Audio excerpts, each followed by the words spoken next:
JNN Institute of Engineering. Join CSE, AI and ML, Cyber Security, MBA and more. TNA counseling code 1126 near Red Hills, Chennai. Chera Home Junction presents AC Mania. இந்த summer seasonல ஜிலு ஜிலு ஆஃபரோட AC வாங்க சேரா home ஜங்ஷனுக்கு வாங்க. Sundarapuram and cross cut road, Coimbatore. மாஸ்டருக்கான எல்லா குவாலிட்டியும் உள்ள ஒரு மனிதன் தான் அந்த படத்தை இயக்கியிருக்காரு விக்னேஷ் ராஜா. போர் தொழிலேயே ஒரு டிசிப்ளினான ஒரு மனிதனை நான் பார்த்தேன். நான் முழு படம் பார்க்கல, எனக்கு கதை தெரியுங்கிறதுனால சொல்கிறேன். தமிழ்நாட்டில் இருக்கக்கூடிய ஒவ்வொரு தமிழனுமே இந்த படத்தை பார்த்து ஒரு சின்ன பொறி அவனுக்குள்ள தட்டும். விக்னேஷ் ராஜா இந்த படம் அந்த நிலம், அந்த மக்கள், அந்த வாழ்க்கை கூறு, அங்கே இருக்கிற அந்த வெக்கை ஆணித்தரமாக விஷுவல்ஸில் வந்து கொண்டு வந்துட்டு அவ்வளோ. அண்ட் அண்டர் ரேட்டட் ரிலிசிஸ்ட் அப்படின்ற மாதிரி ஒரு டேகும் சொல்லலாம். நீங்கள் இது பாடலாக இருந்தாலும் சரி, படமாக இருந்தாலுமே சரி, ப்ராடக்டை விற்கிறதுக்கு யார் தேவைப்படுறாங்களோ அவங்கள மட்டும் முன்னிலைப்படுத்திட்டு மற்றவங்கள பின்னாடி வச்சுட்டு போயிடுவாங்க. இப்போ ஒரு நல்ல பாட்டுன்னு தீர்மானிக்கிறது எது அப்படின்ற ஒரு ஃபேக்டர் பெருசாக போயிட்டு இருக்குண்ணா இப்போ ரீசெண்ட் டைம்ஸில்.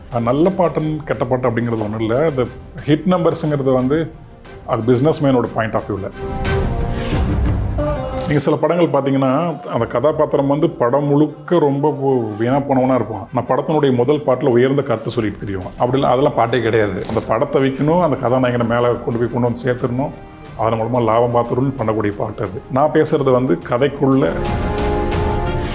ஒளி மேலே கரை படியாது, வரும் கண்ணு தண்ணி கற்றுத்தரும் எல்லாம் தன்னாலே. தப்பாக ஆடிப்புட்டு தப்பையெல்லாம் மாற்றிக்கிட்டு நல்லதுக்கு வாழ்ந்திருந்தா சாமி நீ தான். இப்போ அடுத்து வந்து நீங்கள் ஸ்கிரிப்ட்லாம் எழுதுறீங்க, ஸ்கிரிப்ட் ரைட்டர் ஆகிறீங்க, அப்படிலாம் மாதிரி கேள்விலாம் படுறேன். உண்மையெல்லாம் பொருளை கலக்கி விட்ருக்காங்க.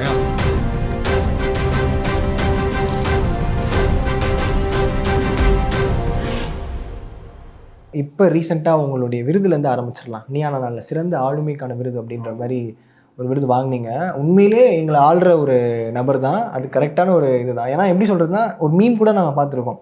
இப்போ இளையராஜா அவர்களுடைய பாடல்கள் கேட்கும் போது வந்து அப்படியே ஒரு தூரத்துலேருந்து கட்டி பிடிக்கிற மாதிரி, வாங்கப்பா ராசா வந்து கொண்டாட பாட்டை கேட்டு ரிலாக்ஸாக போங்க அது மாதிரி உங்களுடைய பாடல் வரிகள்லாம் இருக்குல்ல, அது கேட்டால் எங்களுக்கு என்னமோ வந்து ஏதோ சரி கஷ்டத்து இருக்கியா கேட்டுப்போ, இந்த 2 டேப்லெட் மாத்திரை அது மாதிரி போடுற மாதிரி உங்கள் வரிகள் 4 லைன் 5 லைன் எங்களோட தினந்தோறும் வாழ்க்கையில் அப்படியே ஒரு மாதிரி கலந்து போயிட்டுருக்கு. அது எழுதுறது வந்து உங்களுடைய எப்படி சொல்கிறது, உங்களுடைய மேஜிக்கல் இது தான். அது எக்ஸ்பீரியன்ஸாகவும் இருக்குது, கடந்து வந்த பாதையாகவும் இருக்குது. அது எப்படி எழுதுறீங்க, அதுலேருந்தே போயிடலாம். அப்புறம் விருதை பற்றி வருவோம். அதான் நீங்கள் சொன்னது தான், அது அனுபவிச்சதை மொழியாக கடத்துறது தான். வேறு ஒன்று அந்த மொழி வேணுங்கிறதுனால நிறையா வாசிக்கிறோம். எல்லாருமே நீங்களும் அதை அனுபவிச்சிருப்பீங்க, நான் அனுபவிச்சிருப்பேன். நான் பெரும்பாலும் என்னை எழுத கூப்பிட்டாங்கன்னா நான் முக்கியமாக பார்க்குறது அது ஒன்று தான். அது ஒன்று நான் ஆழமாக அனுபவிச்சதாக இருக்கணும், அல்லது ஒரு எம்பத்தி அதை நான் பண்ணிக்க முடியணும். ஓகே, இதை நான் அனுபவிக்கலை, ஆனால் இந்த சூழல் வந்து நான் பொருத்தி பார்த்துக்க முடியும். உணர்வு ரீதியாக வெறும் நாலேஜை கொண்டு, என்னோடய மொழி அறிவை கொண்டு நான் ஒரு பாடலை கட்டமைக்காமல், என்னோடய அனுபவம் என்னோடய உணர்வும் சேர்ந்து வரும்போது அது கேட்குற இன்னொருத்தவங்களுக்கும் அது போய் கனெக்ட் ஆகுங்கிறது தான் என்னோடய பேசிக்காக ஒன்று. நான் கேட்டு வளர்ந்ததெல்லாம் அப்படி தான், கண்ணதாசனில் தொடங்கி சினிமா பாடல் எல்லாமே அது ஒன்று தான் நான் பார்க்குறது. மற்றபடி பெருசாக மற்றபடி எதுவும் இல்லை. அது இது வந்தாவே ஆட்டோமேட்டிக்காக உங்களுக்கு பிடிச்சிடும். எழுதுகிற எனக்கே அது பிடிக்கும்ல. ஒரு ஆழமான ஒரு மனித வழியை நம்ம சொல்கிறோங்கும் போது நமக்கு அந்த வழி ஒன்று இருக்கணும், இல்லாத அது புரியணும். அப்படி இருந்துச்சுன்னா அது நல்லாயிருக்கும். வெறுமனே சும்மா ஒரு மெட்டை போட்டு நிரப்புறது அது எதுக்கு அப்படின்னு தான். இப்போ நீங்கள் இப்போ பாடலாசிரியர் இருக்கும்போது வந்து நீங்கள் வைப் பண்ணுற பாடல்கள்லாம் இருக்கும்ல, ரீசெண்ட் டைம்ஸில் நீங்கள் வைப் பண்ணுற பாடல்களோட பிளேலிஸ்ட்லாம் தெரிஞ்சதுன்னா எங்களுக்கு ஒரு ஆசையாக இருக்கும். நான் பொதுவாக இப்போ இந்த வரிகள் உள்ள பாட்டு இப்போ கேட்குறதே குறைஞ்சிருச்சு எனக்கு. நான் நிறையா அந்த இன்ஸ்ட்ருமெண்டல் மியூசிக் தான் கேட்பேன், சின்ன வயசுலேருந்தே அப்படி தான். இப்போ கொஞ்ச நாளாக வந்து பகனினின்னு ஒருத்தர் இருக்கார், ஒரு ஜெர்மன் நினைக்கிறேன், ஜெர்மனாக ஃப்ரெஞ்சு நாட்டுக்கார பேரில், அவரோட இசையெல்லாம் கேட்குறேன். அப்போ ஒவ்வொரு காலத்துக்கு ஒன்று கேட்பேன். எல்லா காலத்துலேயுமே இளையராஜாவோட ஹவு டு நேம் இட் கேட்பேன், அப்புறம் நத்திங் பட் விண்டு கேட்பேன்.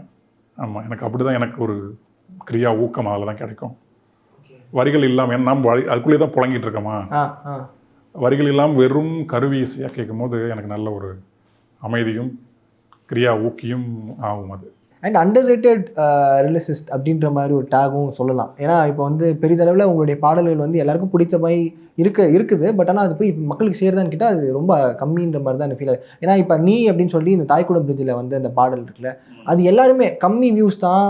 அதை பார்த்த உடனே வந்துட்டு என்னப்பா இது இன்னும் மக்கள் கொண்டாடலையே, போய் சேரலையே, என்ன நடக்குது இங்கே, எது வந்து தடுக்குது இந்த பாட்டை அப்படின்ற மாதிரியும் கேட்குறாங்க.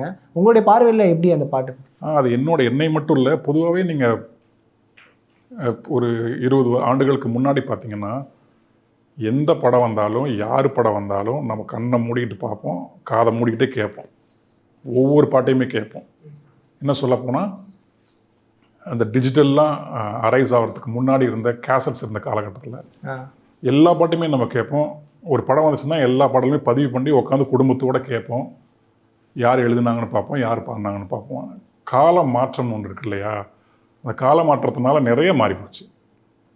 யார் எழுதுகிறாங்கன்னு தெரியறதில்ல, யார் பாடுறாங்கன்னு தெரியறதில்ல, எல்லோரும் ஒன்று இணையறதே ரொம்ப குறைஞ்சி போச்சு.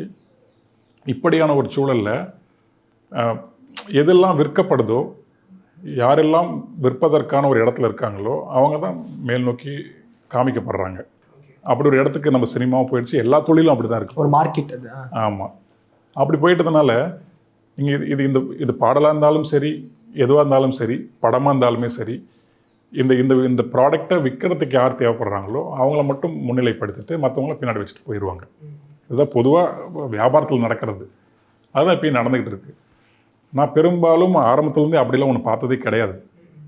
என் பாட்டை மக்கள் கேட்குறாங்களா, நான் எழுதின பாடல் நிறைய பேர் என்கிட்டே சொல்லியிருக்காங்க நான் தான் எழுதுனேன்னு தெரியாமல். எனக்கு அதெல்லாம் மிகப்பெரிய உயரிய விருது அது. ஓகே, உங்களுக்கு? ஆமாம், நான் தான் எழுதுன்னு அவங்களுக்கு தெரியாது, என்கிட்ட சொல்லுவாங்க. அது வரிகளை குறிப்பிட்டு சொல்லும் போது இல்லையா போய் சேர்ந்துக்கிட்டு தான் இருக்குது. இன்னொன்று, நம்ம எழுதுறது என்னோடய வேலைங்கிறத விட அது நான் வெளிப்படுற ஒரு தருணம் இருக்குல்ல, அது ஒன்றுக்காக தான் எழுதுறது. நான் வெளிப்படும் போது ஒரு பெரும் மகிழ்ச்சி ஒன்று கிடைக்கும். அந்த மகிழ்ச்சிக்கு இணையாக இவங்க என்னோடய பேரை பேனரில் போட்டாலும் சரி, போடலனாலும் சரி, தேட்டரில் போட்டாலும் சரி, போடலனாலும் சரி, கிடைக்க போகிறது இல்லை. அந்த ஒரு வெளிப்படும் போது நடக்க ஒரு மேஜிக்காக தான் எழுதுறது. அது எப்போ சலிச்சு போகுதோ அப்போ நானும் கிளம்பி போக வேண்டியது தான். அது சலிக்காது. ஏன்னா அந்த புதுசாக மெட்டு வருது, புதுசாக சூழல் கொடுக்குறாங்க, நம்ம அதுக்கு புதுசாக நம்மளை பொறுத்திக்கிட்டு வெளிப்படுறோம். அதனால் இதை பற்றிலாம் ஒரு பெரிய இது இல்லை. ஓவர் ரேட்டட் அண்டர் ரேட்டருங்கிறதுலாம் நமக்கு அதை பற்றிலாம் நம்பிக்கை இல்லை. ஓகே, கடந்து போக வேண்டியதான். ஆமாம், நம்ம வெளிப்படணும், அதுதான் முக்கியம். ஒரு ஆர்டிஸ்டாக, ஒரு கவிஞனாக அந்த மொழியை கொண்டு அந்த மெட்டுக்குள்ளே என்னால் எவ்வளோ சிரத்தை எடுத்து வெளிப்பட முடியுமோ வெளிப்படணும், அவ்வளோதான். அது எவ்வளோ பேர் போய் சேரணுமோ அவ்வளோ பேர் போய் சேரும். சேரலனால அதை பற்றி கவலை இல்லை. ஏன்னா என்னோடய நோக்கம் அது இல்லை. நான் வெளிப்படணுங்கிறது தான் என்னோடய நோக்கம். வெளிப்படும் போது எனக்குள்ளே ஏற்படுற அந்த ஹாப்பினஸ் தான், உயரிய ஹாப்பினஸ் தான் எனக்கு வேணும். ஓகே, அதுதான் உங்கள் கோல்.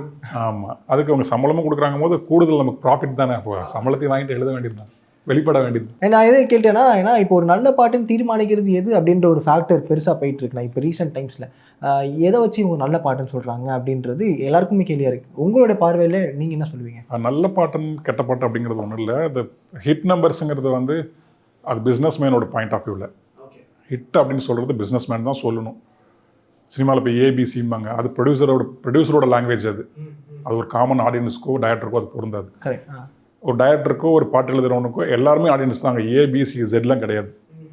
ப்ரொடியூசர்ஸ்க்கான அவங்களோட லாங்குவேஜில், அவங்களோட மொழியில் இந்த சென்டரில் எவ்வளோ ப்ராஃபிட் கொடுக்கும் இந்த அப்படிங்கிறது அவங்களோட லாங்குவேஜ். அதை எல்லாரும் ஒட்டுமொத்த பேர் எடுத்துகிட்டு பேசிக்கிட்டு இருக்கோம். அப்படி எதுவுமே எனக்கு தெரிஞ்சு இல்லை. நல்லது கெட்டதுன்னு இல்லை. அந்த திரைக்கதைக்குள்ளே அந்த பாடல் வரக்கூடிய இடம் சரியான இடமா இருக்கணும். அந்த பாடலுடைய சூழல் சரியாக அந்த கதையை அல்லது அந்த கதாபாத்திரத்தை அல்லது அந்த சிச்சுவேஷனையே எலாபரேட் பண்ணுறதோ அல்லது நுட்பமாக சொல்ல வேண்டியதாக இருக்கணும். அப்படியான இடத்துல சரியான வார்த்தைகளும் சரியான இசையும் இருக்கணும், சரியான குரலும் இருக்கணும். அதுதான் ஒரு ஆகச்சிறந்த பாடல். அது மக்கள்கிட்ட போய் சேரலைங்கிறதுலாம் ரெண்டாவது. அந்த திரைக்கதையை கெடுக்காத ஒரு இடத்துல அந்த பாடல் இருக்கணும். அந்த சிச்சுவேஷனுக்கு ஏற்ற மெட்டு இருக்கணும், வரிகளும் இருக்கணும், எல்லாமே பொருந்தி இருக்கணும். அதுதான் ஆகச்சிறந்தது. ஓகே, அப்படிதான் நீங்கள் பிளான் பண்ணிட்டு இருக்கீங்க? ஓகே, அப்படிதான் இருக்க முடியும். நீங்கள் சில படங்கள் பார்த்தீங்கன்னா அந்த கதாபாத்திரம் வந்து படம் முழுக்க ரொம்ப வீணாக போனவனாக இருப்பான். ஆனால் படத்தினுடைய முதல் பாட்டில் உயர்ந்த கருத்தை சொல்லிட்டு தெரியும். பார்த்தீங்கன்னா தெரியும், மக்கள் நான் அதை பண்ணுவேன் எதை பண்ணுவோமா. அதுக்கு அடுத்த சீனே பார்த்தீங்கன்னா ஒரு பிள்ளையை வந்து கிண்டல் அடிச்சிட்டு இருப்பான், பிடி வலிச்சு இழுத்துட்டு இருப்பான், நான் சரக்கு அடிச்சிட்டு இருப்பான், இதெல்லாம் பண்ணிகிட்டு இருப்பான். அதுக்கு முன்னே முதல் பாட்டிலே பயங்கரமாக பேசியிருப்பான். உலக மக்கள்லாம் எனக்கு நான் எல்லாம் பண்ணுவேன், நான் கடிச்சு தின்பேன், மண்ணையை திம்பம்மா அப்படிலாம். அதெல்லாம் பாட்டே கிடையாது. அதெல்லாமே தான் நான் சொல்கிறேன் ஹிட் நம்பர்ஸு. அதுக்காகவே படைக்கப்படுற பாட்டு. ஒரு கமர்ஷியல் வேல்யூ. அந்த படத்தை விற்கணும், அந்த கதாநாயகனை மேலே கொண்டு வந்து சேர்த்துடணும், அதன் மூலமாக லாபம் பார்த்துடணும்னு பண்ணக்கூடிய பாட்டு அது. நான் பேசுகிறது வந்து திரைக்கதைக்குள்ளே பொருந்தி வரக்கூடிய அந்த கதைக்கு ஹெல்ப் பண்ணக்கூடிய பாடல்கள் பற்றி சொல்கிறேன். அப்படின்னா இப்படி தான் இருந்தாகணும். அது நல்லது கெட்டதுன்னெலாம் ஒன்று கிடையாது. சிறப்பு. ஓகே. அண்ட் இந்த பாடல் வரிகளில் நீங்கள் குறிப்பிட்ட வார்த்தைகள்லாம் இருக்குல்ல, யூஸ் பண்ணுற வேர்ட்ஸாக இருக்கட்டும், அந்த வரியிலே தனித்தனியாக தெரிகிற மாதிரி இருக்குது. அது எங்கேருந்து நான் பிடிக்கிறீங்க? தமிழ்ல தான் வேறங்க. தமிழ்ல அப்போ எவ்வளோ இருக்குன்னு பாருங்க. ஏன்னா இப்போ சுடரின்னு சொல்கிறதா இருக்கட்டும், இப்போ எய்யா எம்மானேன்னு வந்து இப்போ எல்லாம் டான்ஸில் ஊக் ஸ்டெப்னு சொல்கிறாங்களே, அது மாதிரி பாட்டில் ஒரு ஊக் வேர்டு பிடிச்சிடுறீங்க, டக்குன்னு நம்ம மண்டையில் நிற்கிற மாதிரி இருக்குது. சரிதான். அது எப்படி அது அதுவாக வருது எனக்கு எப்படின்னு கேட்டால் எப்படி சொல்கிறது? அப்போ அது அந்த அளவுக்கு நீங்கள் படித்து உங்களை வந்து லைக் அப்டேட் பண்ணுறதா இல்லை? ஆமாம், நான் இப்போ பொதுவாக படிக்கிறது உண்டு. என்னோட பயங்கரமாக படிக்கிறவங்களாம் உலகத்தில் இருக்காங்க. நான் அது படிக்கும்போது, அதை எழுதும் போது ஒரு மகிழ்ச்சி கிடைக்குது, இல்லை அது மாதிரி வாசிக்கும் போது எனக்கு ஒரு மகிழ்ச்சி கிடைக்கும். அதுவாக உள்ளே போய் உட்காந்துக்கிறதா அந்த மெட்டுக்கு சரி இந்த வார்த்தை நல்லா இருக்கு, இந்த வார்த்தை மனசுக்குள்ள தோணும். ஓகே. இது இப்போ நீங்கள் இந்த எய்யா எம்மானே வந்து இந்த சிச்சுவேஷன்லாம் அவங்க சொல்லியிருப்பாங்க டேரக்டர், முன்னாடி பின்னாடி இதுதான் நடக்க போகுது அப்படின்ற மாதிரி. ஸோ இது எல்லா படங்கள்லையுமே அதுக்கு மாதிரி சிச்சுவேஷன்ஸும் ஒரே மாதிரி ஃபீலிங்ஸும் எல்லாமே தான் இருக்கும். பட் கரெக்டாக இந்த வார்த்தைகள் இதுக்கு பொருந்தும், இந்த இது அப்படின்றது எப்படி நீங்கள் கரெக்டாக சூஸ் பண்ணுறீங்க? அதுதான் நமக்கு சேலஞ்சிங்காக இருக்கும். நான் வியப்புன்னு நினைக்கிறதே அதுதான். இப்போது கண்ணதாசன் ஐயா, வைரமுத்து சாரு, வாலி ஐயா, முத்துக்குமார் அண்ணா, இப்படி எல்லாருமே எடுத்திங்கன்னா அவங்க குறைஞ்சபட்சம் ஒரு 2000-3000 காதல் பாட்டாவது எழுதியிருப்பாங்கல்ல. எல்லா படத்துலையும் பெரும்பாலும் காதல்ங்கிறது ஒரே சுச்சுவேஷன் தானே. நமக்கு அந்த வியப்பை கொடுக்குறது என்னென்னா, இதை நம்ம என்ன எழுத போகிறோங்கிறது தான். அது பெரும்பாலும் எழுதும் போது நமக்கு தெரியாது. நம்ம பிளான் பண்ணிவிட்டு ஒன்று எழுத முடியாது. ஒரு ஸ்ட்ரக்சர் வேணால் பிளான் பண்ணிக்கலாமே தவிர எழுதும் போது அது என்ன ஆகுதுன்னு நமக்கு தெரியாது. அந்த ஒரு வியப்புக்காக தான் எழுதுறதும். இப்போ இந்த படத்தில் ஒரு பாட்டுமே கூட எனக்கு அப்படி தான். ஒரு பாட்டு வரிகள் கேட்டுன்னா உங்களுக்கு தெரிஞ்சிருக்கும். ஒரு மாதிரியான ஒரு சின்ன ஒரு உள்ளுக்குள்ளே ஒரு ஊக்கம் கொடுக்குற பாட்டு தான் எதுவும். ஆமாம், எனக்கு இந்த மாதிரி ஊக்கம் கொடுக்குற பாட்டு ஒரு 4-5 எழுதியிருக்கேன் இது வரைக்கும். அதில் வந்து இது வேறு மாதிரி இருக்கணும். இன்னொன்று, இந்த படத்தினுடைய கதை களம், இந்த நிலம் எந்த மாதிரியான நிலம், இந்த கதாபாத்திரம் எப்படிப்பட்ட கதாபாத்திரம், இதெல்லாமே மைண்டுக்குள்ளே வச்சுட்டு நம்ம எழுதும்போது அது கொஞ்சம் வேறுபடும். நானும் இதில் கலக்கும் போது இப்போ ஒவ்வொரு காலத்துலேயும் என்னோட புரிந்து கொள்ளுதல் ஆழமாகுது. நான் ஒன்று கற்றுக்கும் போது அது நான் விரிவடைகிறேன். அது எல்லாமே என்னோடய மொழியிலையும் வரும். நான் அணுகிற சுச்சுவேஷன்லேயும் அது சேர்ந்து வரும். அப்படி தான் ஒவ்வொரு பாட்டையும் வேறுபடுத்தி பார்க்குறது. ஆமாம். ஓகே. இப்போ நீங்கள் வரிகள்னு சொல்லும்போது எனக்கு எய்யா எம்மானேல ஒரு 2 வரிகள் எனக்கு டக்குன்னு பிடிச்சிருந்தது. அது இப்போ ஒளி மேலே கரை படியாது, வரும் கண்ணு தண்ணி கற்றுத்தரும் எல்லாம் தன்னால அப்படின்றது பயங்கரமாக இருக்குது. ஏன்னா நம்ம சொல்லுவாங்களே, அடிப்பட்டாதான் அந்த வழி தெரியும், அவன் அதுதான் அவனை மெருகேற்றும், அடுத்த கட்டத்துக்கு போகும் அப்படின்னு. இது மாதிரி ஏகப்பட்டது இருக்குது. நீங்கள் சொன்ன மாதிரி அந்த மோட்டிவேட்டிங் ஃபேக்டர் வந்து எல்லா லைன்லையும் இருக்குது. அது மாதிரி உங்களுக்கு பிடிச்ச வரிகள் நீங்கள் இந்த பாட்டிலையா? தப்பு தப்பாக ஆடிப்புட்டு சரணத்தில் வரும். தப்பு தப்பாக ஆடிப்புட்டு தப்பையெல்லாம் மாற்றிக்கிட்டு நல்லதுக்கு வாழ்ந்திருந்தால் சாமி நீ தான். ஆமாம், இருக்கலாம், எல்லாமே தப்பு செய்கிறோம். நம்ம தப்பு செஞ்சுட்டோன்னு ஒரு கட்டத்தில் ரொம்ப குற்ற உணர்ச்சி அடைஞ்சு நகராமல் அங்கேயே உட்காந்துருவோம். ஏன் தப்பு செஞ்சோம்? நாம் மட்டும் தப்பு செஞ்சோமா, இல்லை சூழல் நம்மளை தப்பு செய்ய வச்சுச்சா, இல்லை நம்மளால் அதை எதிர்கொள்ள முடியாமல் கோழைத்தனமாக தப்பு செய்ய ஆரம்பிச்சிட்டோமா, இப்படிங்கிற ஒரு சுய விசாரணை இருக்குல்ல. அது யாரெல்லாம் செய்கிறாங்களோ அவங்க வந்து வாழ்க்கையில் 2ஆம் கட்டத்தில் வேறு மாதிரி தான் இருப்பாங்க. எடுத்துக்காட்டு நம்ம அருணகிரிநாதர், அவர் எவ்வளோ அருமையான பாட்டு கொடுத்துருக்காரு நமக்கு இல்லையா? அருணகிரிநாதர், வால்மீகின்னு நம்ம சொல்லுவோம். இப்படி வரலாற்றுலேயோ இலக்கியத்திலையோ எடுத்திங்களா கோடி பேர் இருக்கான். அப்படி அந்த இடத்துலேருந்து ஒருத்தர் மாறணும். அது மாறாமல் போனால் தான் நமக்கு சிரமம். ஆமாம், அது குற்றவுணர்ச்சிக்குள்ளேயே உட்காந்துக்கிட்டு எங்கேயுமே நகர முடியாமல் சக மனுஷன் மேலே வெறுப்பு வந்துடும் நமக்கு. அந்த ஒரு புள்ளியில் தான் அந்த பாட்டு வருது. ஆமாம், அதனால தான் அந்த வரி ரொம்ப என்னோடய வாழ்க்கையில் அப்படி நான் பார்த்துருக்கேன். தவறுன்னு செய்யாமல் நிறைய தவறு செஞ்சுருக்கோம். அது தவறுன்னு தெரிஞ்சுக்கிட்ட பிறகு அதை மாற்றிக்க முடியாமல் ரொம்ப சிரமப்படுறோம். ஏன்னா அது நம்மளோட பழக்கமாகி ரத்தத்தில் ஊறி போயிடுது. இப்போ அதெல்லாம் நம்ம வந்து வெளியே எடுக்கணும், அந்த நினைவுகள்லாம் அழிக்கணும். இந்த ப்ராசஸ் தான் வாழ்க்கை. இந்த ப்ராசஸில் வெற்றி வரலாம், தோல்வி வரலாம். வெற்றி வந்தாலும் போட்டு ஆட வேண்டியதில்லை, தோல்வி வந்தால் தோல வேண்டியதில்லை. இந்த ப்ராசஸை நம்ம சரியாக பண்ணுறோமாங்கிறது அங்கே மேட்ரு. ஆமாம், அதுக்கு இந்த நான்கிறத ரொம்ப ஜாக்கிரதையாக பார்க்க வேண்டியிருக்கு. அப்படி யாரெல்லாம் பார்க்குறாங்களோ அவங்க எல்லாருமே இந்த பாட்டு மாதிரி 100 பாட்டு எழுதலாம். ஆமாம், எனக்கு அந்த மொழியும் கொஞ்சம் கைகூடி வர்றதுனால கிடைக்கிற வாய்ப்புகளில் வந்து நான் இதெல்லாம் சொல்லணும்னு தோணி சொல்லிடுறது. இந்த பாட்டு அழகாக அமைஞ்சிருச்சு. நம்ம வைக்கும் அவங்களோட அவங்க வேறு பாடியிருக்காங்க. ஆமாம், விக்னேஷ் ராஜா நண்பன் லட்டான ஒரு சுச்சுவேஷன் கொடுக்குறாப்புல, அதனால் எழுதிட்டு போக வேண்டியது அந்த வரி தான். தப்பாக வாழ்ந்துட்டு ஆடிப்புட்டு தப்பையெல்லாம் மாற்றிக்கிட்டு நல்லதுக்கு வாழ்ந்துருந்தா நீ சாமி தான், அவ்வளோதான். ஓகே. நீங்கள் சொல்கிற மாதிரி இப்போ டேரக்டர் இருக்காரு. இப்போ நான் ரிலீசஸ் பேர் பார்க்கும்போது ஏகப்பட்ட பேர், நான் யுகபாரதி சாராக இருக்கட்டும், அப்புறம் வந்து உமாதேவி மேம், அதுக்கப்புறம் அருண்ராஜ், நீங்கள் தனு சார் இருக்க, இந்த மாதிரி உங்களுக்குள்ளே ஒரு போட்டி வரும் போல இருக்கே. இல்லை, அது எப்படின்னா இப்போ சொல்லுவாரா, இப்போ இந்த சிச்சுவேஷன் உங்களுக்கு வந்து ஒரே ஒரு இதுதான்ப்பா உங்களுக்கு இது பண்ணுங்க, அப்படின்னா ஒரு 2-3 கொடுத்துட்டு இது எது வேணா எடுத்துக்கோங்க அப்படின்ற மாதிரி? அப்படி இல்லை, அவங்களுக்கு ஒவ்வொரு இயக்குனருக்குமே இந்த சூழலை இவங்க எழுதுனா நல்லா இருக்குங்கிற அவங்களுக்கு ஒரு ஒரு விருப்பம் ஒன்று இருக்கும். ஓகே. ஒரு சில பேருக்கு வந்து எல்லா பாட்டும் இவரே எழுதிட்டோம், ஏன்னா ஒரு கதை ஃபுல்லாக அவர் தெரிஞ்சுக்கிட்டு அவர் முழுசும் வெளிப்பட்டுன்னு நினைப்பாங்க. சில பேர் வந்து இந்த சூழல் இவர் எழுதுனா நல்லா இருக்கும் இவங்க எழுதுனா அவங்களுக்கு ஒரு ஐடியா இருக்கும்ல, அப்படி வரது தான். விக்னேஷோட போன படத்துக்கு நான் எழுதியிருந்தேன் இல்லையா, போர் தொழிலில் கிளைமேக்ஸ் எழுதியிருந்தேன். அதே மாதிரி தான் இதுலேயும் இந்த சுச்சுவேஷன் நீங்கள் போன தடவை இப்போ வீட்டுக்கு வந்து பார்த்துட்டு போகும்போதே சொல்லிட்டு தான் போனாப்புல, சார் அடுத்த படத்துக்கும் வரேன் சார், போனால அவ்வளோதான் வந்தாப்புல எழுதியாச்சு. ஒரு இயக்குனராக இப்போ கண்டிப்பாக நிறைய பேர் சொல்கிறாங்க பயங்கரமான ஒரு அவுட்புட்டாக வந்திருக்கு இந்த படம், அந்த அளவுக்கு வேலைப்பாடு இருந்திருக்கு அப்படின்ற மாதிரி. நீங்கள் கண்டிப்பாக கேள்விப்பட்டிருப்பீங்க, என்ன நடந்திருக்கு, இல்லை ஒரு வாட்டி பார்த்துருப்பீங்க கிளிம்ஸ் ஏதாச்சும்? அது எதுவும் பார்க்கல, எனக்கு தெரியும், நான் தான் விக்னேஷ் ராஜாவே பார்த்துருக்கேன். ஆமாம் ஆமாம், அதனால படம் எப்படி வந்திருக்குண்ணா நீங்கள் கேள்விப்பட்ட வரைக்கும்? அப்படி அதான் நான் நிறைய இடத்துல சொல்லிட்டேன். அது ஒரு அடுத்து ஒரு தமிழ் சினிமாவுக்கு ஒரு நல்ல மாஸ்டரை இந்த படத்துலேருந்து நீங்கள் ஸ்டார்ட் பண்ணலாம். ஒரு மாஸ்டருக்கான எல்லா குவாலிட்டியும் உள்ள ஒரு மனிதன் தான் அந்த படத்தை இயக்கியிருக்காப்புல. விக்னேஷ் ராஜா போர் தொழிலேயே ஒரு டிசிப்ளினான ஒரு மனிதனை நான் பார்த்தேன். அது ரொம்ப முக்கியம் நான் நினைக்கிறேன். ஒரு கிராஃப்டை மட்டும் தெரிஞ்சுட்டு போகிறது ஒன்றும் இல்லை, அது எல்லாருமே பண்ணலாம். அந்த கிராஃப்டை நீ மேல் நோக்கி கொண்டு போகும்போது நான் மனிதனாகவும் சீரிய நிலையில் இருக்கணும் இல்லையா, அது விக்னேஷ் ராஜாட்டு நிறையா இருக்குது. அது முதல் போர் தொழில் நான் பார்த்தப்போ எனக்கு இருந்துச்சு. இந்த நீண்ட இடைவெளிக்கு அப்புறம் மீண்டும் பார்க்கும்போது இன்னும் கூர்மை அடைஞ்சிருக்காப்புல. கலைஞனாக மட்டும் இல்லை, மனிதனாகவும் நல்ல நல்ல ஒரு கணிஞ்சிருக்காப்புல. அது ரொம்ப முக்கியமாக நான் பார்க்குறேன். விக்னேஷ் ராஜா இந்த படம் அந்த அந்த நிலம், அந்த நிலத்திற்குள்ளே அந்த அந்த பண்பாட்டு, அந்த மக்கள், அந்த வாழ்க்கை கூறு, அங்கே இருக்கிற அந்த வெக்கை, அந்த நிலத்தில் இருக்கக்கூடிய வெக்கை மட்டும் இல்லை, அந்த மனிதர்களுக்குள்ளே இருக்கக்கூடிய வெக்கை, இது எல்லாமே ஆணித்தரமாக விஷுவல்ஸில் வந்து கொண்டு வந்துட்டாப்புல. பிரமாணமாக இருக்கு. அதுக்கு குறிப்பாக தேனீஸ்வரனோட ஒளிப்பதிவு அவர் சொல்லவே வேணாம். அவர் ஒரு ஒளி கவிஞன். அவர் நம்ம இப்படி நல்லா அருமையான மனிதர்கள்லாம் சேர்ந்துருக்காங்க. விக்னேஷ் ராஜாவை நினச்சி இப்போ எனக்கு பெருமையாக தான் இருக்குது. நம்ம போர் தொழிலில் வந்து பேரண்டிங்னா என்ன அப்படிங்கிறத பற்றி பேசின ஒரு படம். அது வெறும் த்ரில்லர், க்ரைம் த்ரில்லர், சைக்கோ த்ரில்லர்லாம் கிடையாது. அது அந்த ஜானர் மட்டும்தான். அப்படி அந்த படம் பேசின விதம் இருக்குல்ல. இன்றைக்கி நாம் வந்து வெளிநாடுகளில் வந்த இந்த அடாலசன்ஸ் வெப்சீரிஸை பற்றி பேசிகிட்டு இருக்கோம் இல்லையா. ரொம்ப நாளைக்கு முன்னாடி நம்ம தமிழ் சினிமாக்குள்ளே பேரண்டிங் பற்றி ஒருத்தன் பேசியிருக்கான், முதல் படமாக பேசியிருக்கான். விக்னேஷ் ராஜா மட்டும் கிடையாது, கூட ஆல்பர்ட் இருக்காப்புல, ஒரு நண்பர் ரைட்டரு. 2 எழுத்தாளர்கள் சேர்ந்து இணைஞ்சி ஒரு அருமையான படைப்பு இந்த படத்துலையும் கொடுத்துருக்காங்க. படம் நான் முழு படம் பார்க்கல, எனக்கு கதை தெரியுங்கிறதுனால சொல்கிறேன்.